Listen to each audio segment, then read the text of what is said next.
When I was 5 years old, someone gifted me a 3,000-piece puzzle on my birthday. My parents thought it was too hard for me and put it away, but I snuck into their room when they were asleep and took it. I stayed up all night piecing it together, and when they saw it the next morning, they were totally amazed. "Laura, you're a genius! We're gonna send you to the best schools, the best classes! You're going to be the best child in the world!" In an instant, my life changed. My parents shifted us to a new city, got me into a fancy new school, and signed me up for 6 hours of tutoring daily. But the problem was that I had ADHD as a kid, and it was really tough for me to focus the way my mom wanted me to. Once, Mom even tried to give me pills to control my behavior. "You should take these, Laura. They will help you focus on your studies." "Okay, Mom." When she left, I threw the pills in the trash. What if she wanted to poison me? My mom made me hate studying, so I had no choice but to start sneaking out when my parents weren't looking. My little escapades were awesome. I got to play soccer with the other kids and eat all the junk food I liked. It was all going so well, until one day in the 2nd grade, when I snuck out to go to a soccer match. 2 big girls approached me on the street. "Hey you, give me your bag." "No way." One of the girls grabbed me while the other tried to pull my bag off my shoulder. Suddenly our neighbor spotted us. "Hey, what are you doing?" The girls ran off in a hurry, and the neighbor took my hand. "I'm taking you home to your parents, Missy." Oh no, not my parents. When Mom saw me, her face turned red with anger. "What are you doing out, Laura?" Once she learned about the incident, she totally lost it. She took away all my toys and grounded me until further notice. "Until you can learn to be a grown-up, you're not going anywhere." I already don't go anywhere." Mom was about to slap me when Dad came between us and stopped her. "Such a rude kid." The next morning, Mom woke me up at 4 a.m. "You're going to learn self-defense with your dad every morning and night." "But Mom, it's not even morning yet." "You start now." I had no choice. He began to teach me kickboxing every morning and jujutsu every night. One day, I was heading to an advanced math exam. My mom had been grilling me about this paper for a year. She wanted me to rank number 1.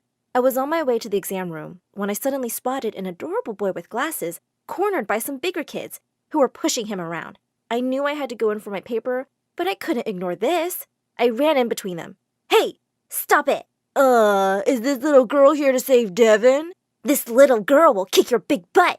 I kicked one of the boys on his knee, and he fell. When his friend ran to get me, I dodged him easily and pushed him away. The boy was totally stunned. "You're awesome." Suddenly, my teacher came out of the exam room. "Miss, this girl just attacked us. She's crazy." Before I knew it, I was being dragged to the principal's office. I already knew what would happen now. He called my parents. Mom came in like a raging bull. "You missed the exam? You beat someone up?" "Mom, they were bullying someone." "So what? Are you Mother Teresa or Wonder Woman? Mind your own business. How dare you ditch your exams like this?" "Dad, I did the right thing. You know that. Say something." I knew Dad agreed with me, but he was just too weak to say anything in front of Mom, who was acting like freaking Godzilla.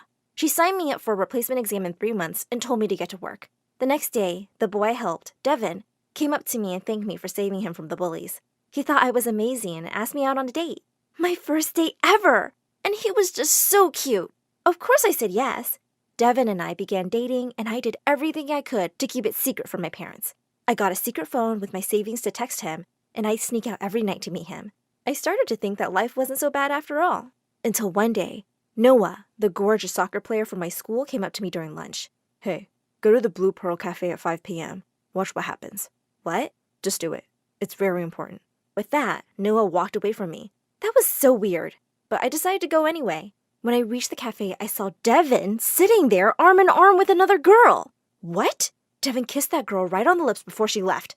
Oh my God! "Devin, you cheater!" The whole cafe turned to look at us, but I didn't care. "Laura, what are you doing here?" "I'm dumping you!" I walked forward, grabbed his plate, and dunked all his food over his head. Just then, another girl walked into the cafe. "Devin, what's going on? I'm here for our date." Oh my God! I told the new girl the truth about him, and she grabbed some food from another table and chucked it right in Devin's face. Just then, the manager showed up and threw us all out of his cafe. "I hope you rot in hell, Devin!" And with that, I ran back to school. I was going to find Noah. He was practicing soccer with the school team. I pulled him aside and demanded that he tell me how he knew about Devin. "I've seen him around with you, so I knew you were dating. But I saw him with other girls too." "Why did you tell me?" "Because I kind of have a huge crush on you." "You what?" "I'm not sure if you remember. We used to play soccer together before you stopped showing up for practice. I've always liked you. and I didn't like the idea of you dating that slime. Oh my god. Noah had a crush on me? I know it's kind of weird and sudden, but do you want to go out with me sometime? He was so stunning, and I wanted to say yes, but I couldn't get Devin out of my head. How could I ever trust a guy again? I had to turn Noah down. Maybe we can just play soccer, like old times. Yes, we can try that.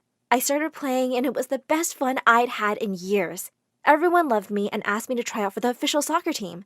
I cleared the tryouts easily, but I had to make sure my parents never found out about this. One day after practice, Noah came to me with a whole bunch of roses and a couple of friends playing guitars. He asked me out on a date, again. Oh my god, you're dating Noah? I turned around to see Devin behind me, and he looked really mad. It's none of your business what I do with my life. Tell me the truth, Laura. Noah told you about my dates, didn't he? So what if he did? I always knew he liked you. He was always staring at you. Go away, Devin. Yeah, before we make you. The entire soccer team stared him down, and he had no choice but to back off and walk away. I turned to Noah and said, I'm sorry, Noah. I really like you, but I just can't trust someone so soon. That's okay, Laura. I get it. Come on, let's prep for the semifinals. The semifinals of our tournament went by like a breeze. We had trained hard, and our skill and teamwork were totally unmatched.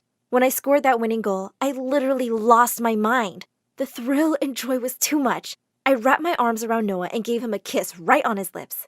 The entire stadium began to hoot at us, but I didn't care one bit. Everything was perfect until I heard it. Laura! I jumped away from Noah and literally screamed in shock. Mom? Dad? What are you doing here? Devin called and he told us everything. You've been sneaking away every day to play this stupid game? My mom began to fight with me in front of hundreds of people. I had never been more humiliated in my life. You're grounded! Forever! Mom, the finals are tomorrow. Come on, honey. We can't make her miss that. Why not? She should be punished. She is a bad daughter. To my surprise, Dad finally put his foot down. He told my mom that I was an amazing daughter and that he'd had it with her bullying. My mom went purple with rage. Laura is playing tomorrow, and there's nothing you can do about it. I love you, Dad. I hugged Dad. He'd finally accepted me. My mom refused to say one word to me from that day on. I won the soccer finals 6-0, and without our knowledge, a scout had come to watch the match. They picked me up, and I got a full sports scholarship for my undergrad degree. None of my other teammates got that offer, including Noah. He got into a good college, too, but it was thousands of miles away from me. You have to take this opportunity, Laura. You're going to be great. I loved him so much that I really tried to make it work long distance, but it just became too painful for us to keep missing each other. We had to end things, even though we still loved each other and were on excellent terms. My soccer career was thriving, and I was playing at the state level, topping every chart in the women's league. During a final match with Penn State, I fell and twisted my ankle so hard that I blacked out instantly. When I woke up, I was rushed to the hospital where the doctor told me in clear terms, you can walk and run if needed, but you can't play soccer ever again. My heart was broken, and it felt like my life was shattered.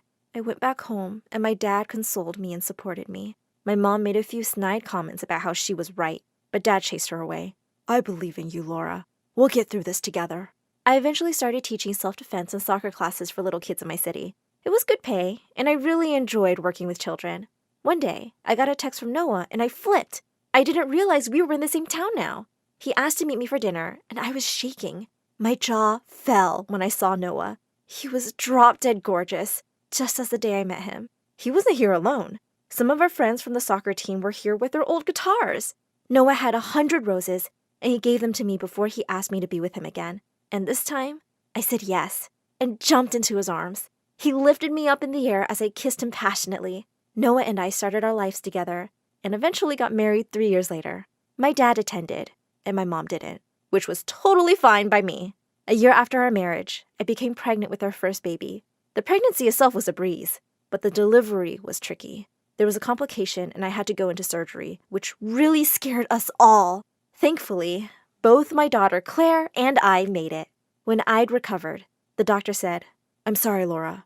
Getting pregnant again could be really dangerous for you. That complication would happen again. At first, I was heartbroken because I'd always wanted a big family. But once the grief passed, I said to Noah, I'm grateful I have Claire, and I still want her to have siblings.